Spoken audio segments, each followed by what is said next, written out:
लाख टके की बात में अब बात करते हैं पाकिस्तान की खुफिया एजेंसी आईएसआई की, जिसकी साजिश को लेकर बड़ा खुलासा सामने आया है। खुलासा यह हुआ है कि भारत की जेल में बंद या फरार गैंगस्टर को मदद करके आतंकी हमला कराना चाहता है आईएसआई।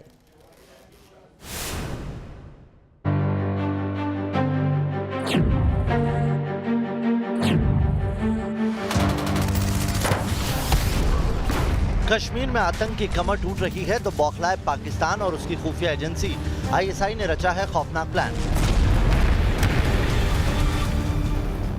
गैंगस्टर को मोहरा बनाने की आईएसआई की साजिश।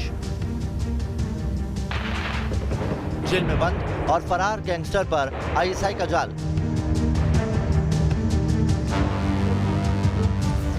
पैसे देकर आतंक फैलाने और टारगेट किलिंग का प्लान। आईएसआई की साजिश से पर्दा तब उठा जब फरीदकोट जेल में बंद गैंगस्टर प्रिंस टूटी से मोबाइल मिला। प्रिंस टूटी ने कश्मीरी एक्टिविस्ट सुशील पंडित की हत्या की सुपारी दी थी। दिल्ली पुलिस ने सुपारी लेने वाले 2 युवकों को हथियारों के साथ पकड़ा था। इन दोनों ने कबूला था कि उन्हें 10-10 लाख रुपए की सुपारी दी गई थी। हाल ही में दिल्ली के एनकाउंटर में पकड़े गए 5 शूटर्स की पूछताछ से आईएसआई और लोकल गैंगस्टर्स के बीच के जो संबंध हैं उनका पर्दाफाश हुआ है। आईएसआई लोकल गैंगस्टर्स को इस्तेमाल कर रहा है समुदायों के बीच दरार पैदा करना, दहशतगर्दी फैलाना और आतंक को बढ़ावा देना। इससे पहले भी गैंगस्टर का लिंक कश्मीर में सक्रिय आतंकी संगठनों में आ चुका है। खुफिया एजेंसियों के मुताबिक आईएसआई के निशाने पर हिंदूवादी संगठनों के नेता है। पाकिस्तान की ये अभी नई साजिश जो है वो खालिस्तान मूवमेंट को बढ़ावा देने का है। अभी ये क्यों कर रहे हैं? ये इसलिए कर रहे हैं क्योंकि कश्मीर का मसला जो है वो ख़त्म हो चुका है और उसको आगे बढ़ाने की उनके पास जो ताकत है वो भी अभी ख़त्म होती जा रही है, ख़ास करके जब 370 हट गया था। लेकिन पाकिस्तान की कोशिश ज़रूर जारी रहेगी और इसके ऊपर हमारी इंटेलिजेंस एजेंसीज़ को और पूरे भारतवासियों को ध्यान देने की बहुत ज़रूरत है। गैंगस्टर सुख बिकरीवाल को दुबई से भारतीय एजेंसी इसी मामले में प्रत्यर्पित करके लाई थी। सुख बिकरीवाल ने ही हिंदू नेता हनी महाजन पर हमला करवाया था, जबकि शौर्य चक्र विजेता बलविंदर सिंह संधू की हत्या में भी बिकरीवाल का हाथ था। इसी से समझ आता है कि कैसे आईएसआई अब गैंगस्टर को पैसे और विदेश में बसने का लालच देकर आतंकवाद और कत्लेआम मचाने का षड्यंत्र रच रही है।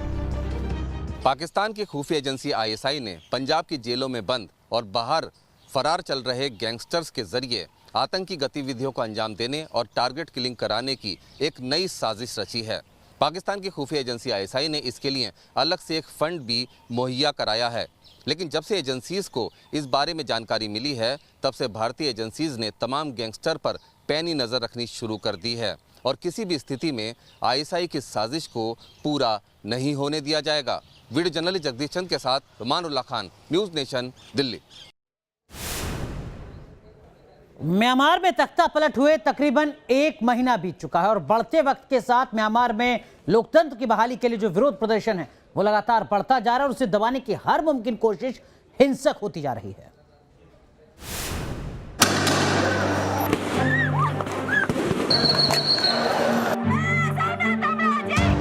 यंगून में जब सेना ने प्रदर्शनकारियों पर फायरिंग शुरू की तो हंगामा मच गया।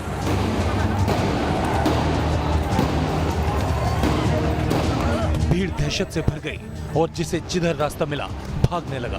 वीडियो 28 फरवरी का है।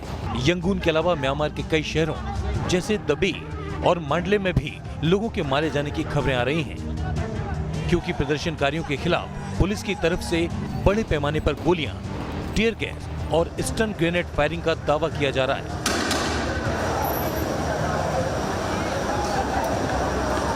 म्यांमार में 1 फरवरी को हुए सैन्य तख्ता पलट के बाद से ही प्रदर्शन जारी हैं, लेकिन 27 फरवरी के बाद से सेना ने सख्त रुख अपना रखा है। प्रदर्शनकारियों पर फायरिंग की खबरें आने लगी हैं। सोशल मीडिया पर जारी वीडियो फुटेज में पुलिस की तरफ से हमले के बाद प्रदर्शनकारी भागते दिख रहे हैं। राजधानी की सड़कों पर फौरी तौर पर बनाए गए रोड ब्लॉक नजर आ रहे हैं और भीड़ जख्मियों को लेकर भागती दिख रही है। 28 फरवरी को यंगून, मांडले और दूसरे शहरों में सुरक्षा बलों के सख्त रवैये के बावजूद जोरदार प्रदर्शन हुए। इसके खिलाफ सुरक्षा बलों पर रबर की बुलेट और टीयर गैस के साथ असली गोलियां चलाने के आरोप लगे हैं। ड्रोन से ली गई ये तस्वीरें मांडले शहर की हैं। यहाँ पुलिस ने लोगों को तितर-बितर करने के लिए पानी की बौछारों का इस्तेमाल किया और हवा में फायरिंग की। यहाँ भी एक शख्स की मौत की खबर है। इस बीच म्यांमार में मिलिट्री जुंटा के खिलाफ अंतर्राष्ट्रीय स्तर पर आवाज बुलंद होने लगी है। अमेरिका और यूरोप भी म्यांमार सरकार के खिलाफ सख्त रुख अपनाए हुए हैं। लेकिन अब प्रदर्शनकारियों पर फायरिंग के बाद म्यांमार का मुद्दा और सरगर्म हो सकता है। Team news nation. आप मध्य प्रदेश के रहने वाले हैं तो ये खबर देखना आपके लिए बेहद जरूरी है, क्योंकि मध्य प्रदेश के शहर होशंगाबाद का नाम बहुत जल्द बदलने वाला है। वैसे होशंगाबाद के अलावा और कौन से शहर हैं जिनका नाम बदला जा सकता है, इस रिपोर्ट के जरिए जानिए। होशंगाबाद अच्छा लगता है क्या? होशंगाबाद कहना सब बताएं। आज अच्छा लगता है होशंगाबाद कहना? तो क्या कहना चाहिए? क्या कहना चाहिए? तो होशंगाबाद का नाम नर्मदापुरम रखा जाएगा। मुख्यमंत्री शिवराज सिंह चौहान ने होशंगाबाद का नाम बदलने का जो ऐलान किया था, उसे अमली जामा पहनाने का प्रारूप तैयार हो गया। होशंगाबाद अब नर्मदापुरम के नाम से जाना जाएगा। इसका प्रस्ताव बनाकर शिवराज सरकार ने केंद्र सरकार को भेज दिया है। होशंगाबाद का नाम बदलने की मुहिम नर्मदापुरम नहीं था, प्राचीन नाम ही नर्मदापुरम था। इसलिए इस नर्मदापुरम वहाँ की जन भावनाएं थी। माननीय मुख्यमंत्री जी ने नर्मदा जयंती पर इस जन भावनाओं का समर्थन किया है और उन्होंने कहा है कि हम सर्वसम्मति से मध्य प्रदेश से प्रस्ताव भेजेंगे। और जिसको होशंगाबाद कहा जाता है, होशंगसार लुटेरा था, उसने उस शहर को लूटा, बर्बाद किया। प्राचीन नाम नर्मदापुरम था। सिर्फ होशंगाबाद ही नहीं, कई शहरों के नाम बदल सकते हैं, क्योंकि मध्य प्रदेश की सियासी फिजा में नाम बदलने की मांग और जोर पकड़ने लगी है। जबलपुर को संस्कार धानी, उज्जैन को अवंतिका, भोपाल को भोजपाल और इंदौर को इंद्रावती करने की मांग लगातार तेज हो रही है। हालांकि कांग्रेस इसे मुद्दों से ध्यान भटकाने की सियासत बताकर बीजेपी को घेर रही है। ये समझ में ये नहीं आ रहा है कि होशंगाबाद संभाग का नाम भी नर्मदापुरम है, होशंगाबाद का भी नर्मदापुरम है। ये इसको ये जस्टिफाई कैसे करेंगे? ये संभाग की बात हो रही है कि शहर की बात हो रही है? तो ये कंफ्यूज्ड है सरकार पूरी तरह से।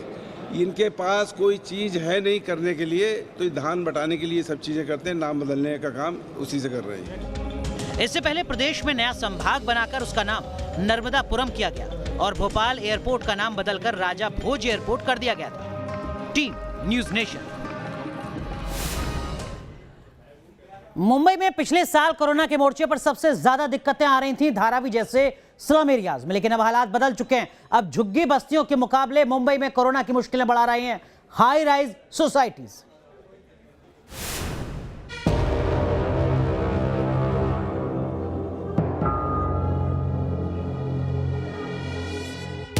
मुंबई की ऊंची ऊंची इमारतों में कोरोना का कोहरा। हाई राइज बिल्डिंग्स में कोरोना बेलगाम। इस बार झुग्गी नहीं, बड़ी इमारतों में कोरोना की एंट्री। धारावी इलाके की इन झुग्गियों को देखकर बीएमसी के पसीने छूट रहे थे, क्योंकि यहाँ सोशल डिस्टेंसिंग कहीं नजर नहीं आती। उल्टे एक ही वॉशरूम का कई लोग इस्तेमाल करते हैं। लेकिन जब इस बार कोरोना का फिर से अटैक हुआ तो सबसे ज्यादा खतरा उन ऊंची ऊंची बिल्डिंग्स में पसर रहा है, जहां सोशल डिस्टेंसिंग को लेकर सैनिटाइजेशन का ख्याल रखा जाता है। खतरा इस कदर बड़ा है कि मुंबई में इमारतों को सील किया जा रहा है। 133 इमारतें पूरी तरह सील कर दी गई हैं, तो 1300 से ज्यादा बिल्डिंग्स को आंशिक तौर पर सील किया गया है। इसके उलट झुग्गियों में सिर्फ 12 कंटेनमेंट जोन है। महाराष्ट्र में कोरोना संक्रमण के मामले बढ़ते जा रहे हैं। एक आशंका थी कि हो सकता है कि झुग्गियों में कोरोना संक्रमण के मामले ज़्यादा हो, लेकिन इससे उलट बात करें मुंबई की, तो मुंबई में आंशिक तौर पर तकरीबन 1300 ज़्यादा बिल्डिंगें जो हैं वो सील की गई हैं। इसके अलावा एक्टिव जो सील बिल्डिंग है वो 133, यानी कि 133 ऐसी बिल्डिंग्स हैं जो पूरी तरह से सील की गई हैं। सिर्फ मुंबई नहीं, दिल्ली से सटे गुरुग्राम में भी हाई राइज बिल्डिंग्स में कोरोना का विस्फोट हो रहा है। यहाँ एक ही सोसाइटी में कोरोना के 22 मरीज मिले, जिसके बाद 4 टावर कंटेनमेंट जोन घोषित कर दिए गए हैं। इस सोसाइटी में कुल 30 टावर हैं और करीब 2000 लोग यहाँ रहते हैं। पिछले कुछ दिनों में देश में और प्रदेश में मामले बढ़ने की एक कहूँ शुरुआत तो हुई है। नॉर्थ अगर हम डिस्ट्रिक्ट कहें हरियाणा के, जो पंजाब के लगते हुए एरिया के हैं, वहाँ 20-25% के करीब केसेस में इंक्रीज़ रहा, लेकिन गुड़गांव में अभी भी पिछले उन्हीं 10 दिनों में 25 से 35 के बीच में ही केसेस आ रहे हैं। ऐसे में खतरा एक बार फिर आपके दरवाजे पर दस्तक दे रहा है, इसलिए मास्क जरूर पहनें और सोशल डिस्टेंसिंग का पालन भी करें। Team news nation.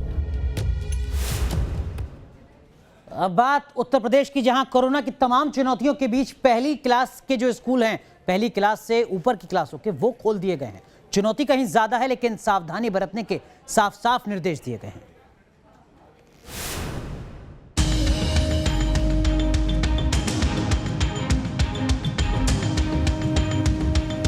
Uttar Pradesh में 11 महीने बाद प्राइमरी स्कूल खुले तो नौनिहाल हंसते चहकते स्कूल पहुंचे।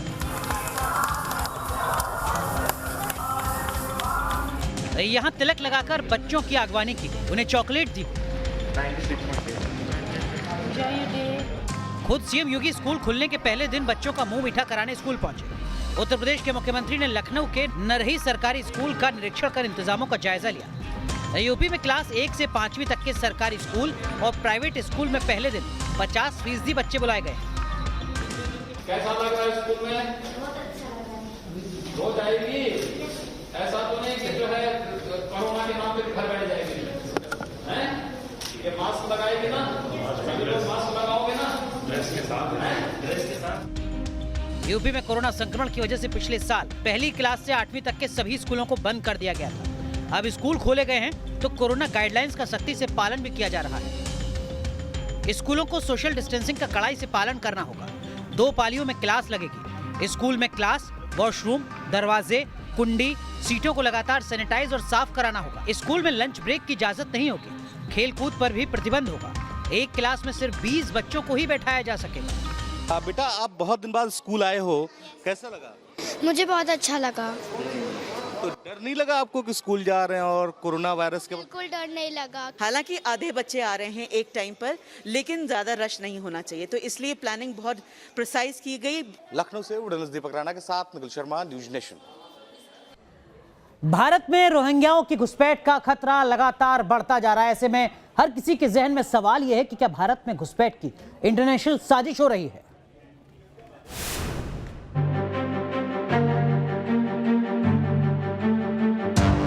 हिंदुस्तान में रोहिंग्या की घुसपैठ करवाने की साजिश। क्या भारत के खिलाफ घुसपैठ की इंटरनेशनल साजिश हो रही है? यूपी में 2 रोहिंग्याओं की गिरफ्तारी के मायने क्या हैं? बांग्लादेश के कॉक्स बाजार में रिफ्यूजी कैंपों से भागे रोहिंग्या शरणार्थियों की खबरें पूरी दुनिया में छाई हुई हैं। समंदर में भटके इन शरणार्थियों की जान भारतीय नौसेना ने बचाई। शरणार्थियों को जब वापस बांग्लादेश भेजने की बात आई तो बांग्लादेश ने उन्हें लेने से इनकार कर दिया। क्या रोहिंग्या मुसलमानों को भारत भेजना चाहता है बांग्लादेश? इन खबरों के बीच यूपी से 2 रोहिंग्याओं की गिरफ्तारी के आने वाले खतरे का संकेत है। यूपी एटीएस लखनऊ की टीम ने कल उन्नाव के कासिम नगर मोहल्ले में छापेमारी की थी, जहां से एक महिला से लगभग 2 घंटे की पूछताछ के बाद एक उन्नाव में जो स्लाटर हाउस है बंथर में, वहां से मोहम्मद साहिद नाम के युवक को गिरफ्तार किया था। गिरफ्तारी करने के बाद जो एटीएस की टीम ने कई घंटे पूछताछ की, उसके बाद जो शाहिद था उसे लेकर लखनऊ चले गई थे। आपको बता दें कि कासिम नगर का ये वही मकान है जहाँ मोहम्मद साहिद और उसकी पत्नी जो हलीमा खातून है और उसके 4 बच्चे हैं, इसी मकान में रहते हैं। आपको बता दें कि अभी भी इस मकान में जो एटीएस की टीम के कुछ सदस्य हैं जो लगातार उस महिला से पूछताछ कर रहे हैं। और जो सबसे बड़ी अपडेट आई है, जो अभी यूपी जो एडीजी लॉ एंड ऑर्डर हैं प्रशांत कुमार ने उन्हें पूरे मामले का खुलासा किया है। जो मोहम्मद साहिद नाम का युवक है वो रोहिंग्या था। उत्तर प्रदेश एटीएस ने उन्नाव और अलीगढ़ से 2 रोहिंग्याओं को गिरफ्तार किया। पुलिस को इन पर रोहिंग्याओं की मानव तस्करी का शक है। ये भी है कि जैसे कि दूसरे अपने साथियों को जो लाते हैं देशों से, उनको और ये फैक्ट्रियों में जहाँ इनको काम दिलाते हैं उसके बीच में बिचौलिए का काम करते हैं और फिर उस पैसे का क्या करते हैं, इसके बारे में भी अभी गहन विवेचना की जा रही है। खबरों के मुताबिक बांग्लादेश में रह रहे रोहिंग्या शरणार्थियों से वहां की सरकार परेशान है। बताया जा रहा है कि कॉकस बाजार के रिफ्यूजी कैंप्स की आबादी में हर साल 64,000 का इजाफा हो रहा है। म्यांमार इन रिफ्यूजियों को वापस लेने से इनकार करता रहा है। बांग्लादेश के लिए इन रिफ्यूजियों को संभालना मुश्किल हो रहा है। बांग्लादेश में रोहिंग्या शरणार्थियों का लगातार विरोध भी हो रहा है। कट्टरपंथ को लेकर उनका झुकाव भी मुश्किल पैदा कर रहा है। कुछ जानकारों का कहना है कि इससे भारत में घुसपैठ का खतरा बढ़ सकता है। क्या यूपी में गिरफ्तारी इसी खतरे की ओर इशारा कर रही है? Team news nation. अब खबर पंजाब से लेते हैं, जहां दिन भर हंगामा होता रहा।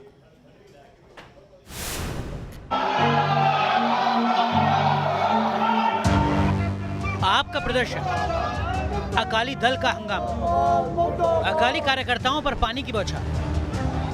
पंजाब विधानसभा के बजट सत्र का पहला दिन हंगामे के नाम रहा। आम आदमी पार्टी और अकाली दल ने विधानसभा में हंगामा किया। आम आदमी पार्टी कृषि कानून को लेकर पंजाब सरकार और केंद्र पर वार कर रही है। शिरोमणि अकाली दल के नेताओं ने गवर्नर गो बैक के नारे लगाए। इसके अलावा केंद्र और पंजाब सरकार के बीच मिलीभगत का आरोप लगाया। अकाली दल के सैकड़ों कार्यकर्ताओं ने विधानसभा के बाहर भी प्रदर्शन किया। इन्हें रोकने के लिए पुलिस को पानी की बौछार करनी पड़ी। आप देख सकते हैं कि शिरोमणि अकाली दल का प्रदर्शन यहाँ शुरू हो गया है और जिस तरह से जो सेक्टर 25 है यहाँ पर ये प्रदर्शन चल रहा है और जो पुलिस है वो पानी की बौछारें यहाँ पर कर रही है। इस प्रदर्शन में जो सुखबीर बादल हैं, विक्रम मजीठिया हैं, वो सारे तमाम जो नेता हैं वो यहाँ पर मौजूद हैं। पर लेकिन जिस तरह से भारी संख्या में जो अकाली लीडर यहाँ पर पहुंचे थे, कार्यकर्ता यहाँ पहुंचे थे, उन्हें बैरिकेड से पीछे धकेलने के लिए पुलिस को यहाँ पर जो है वो पानी की बौछारें जो है वो करनी पड़ रही। पंजाब में विपक्ष ने कांग्रेस पर प्रहार किया। विपक्ष को जवाब देने के लिए कांग्रेस के नेता भी सड़क पर उतरे। बजट सत्र के पहले दिन वरिष्ठ कांग्रेसी नेता नवजोत सिंह सिद्धू भी विधानसभा परिसर में नजर आए। कांग्रेस के नेताओं ने राज्यपाल के निवास राजभवन का घेराव करने की कोशिश की, लेकिन पुलिस ने उन्हें रोक दिया। कांग्रेस का कहना है कि केंद्रीय कृषि कानूनों के खिलाफ जो बिल पंजाब विधानसभा में पंजाब सरकार ने पारित करवाए थे, उन बिलों को पंजाब के गवर्नर मंजूरी नहीं दे रहे। में कोई रेजोल्यूशन पास होता है और जहाँ पे विधानसभा में होता है और जो बहुमत हो जिसके पास हो उसको बकायदा गवर्नर की ड्यूटी बनती है, उसको पास करता है या राष्ट्रपति उसको पास करता है। लेकिन ये गवर्नर साहब अपनी ड्यूटी से कोताही कर रहे हैं, जो गलत है उसको हमने दिखाना है। पंजाब में बजट सत्र 8 दिन का है। कृषि कानून को लेकर पंजाब की सियासत पहले से गर्म है। 8 दिन के दौरान इसी तरह हंगामे की आशंका जताई जा रही है। विशाल ठाकुर, न्यूज नेशन, चंडीगढ़। फरवरी में गर्मी ने 120 साल का रिकॉर्ड तोड़ दिया और आप अंदाजा लगा सकते हैं कि मार्च में किस तरीके से मुश्किलें बढ़ने जा रही हैं।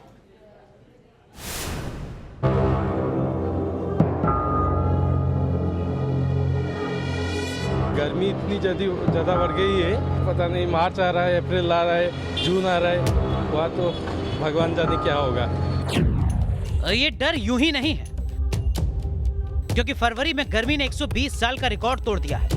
ऐसे में माना जा रहा है कि मार्च महीने से ही गर्मी कहर बरपाएगी, सभी रिकॉर्ड तोड़ देगी, जिससे लोगों की परेशानी काफी बढ़ सकती है। दरअसल इस साल का फरवरी महीना 120 साल में दूसरा सबसे गर्म महीना रहा है। इस महीने का औसत तापमान 27.9 डिग्री दर्ज किया गया।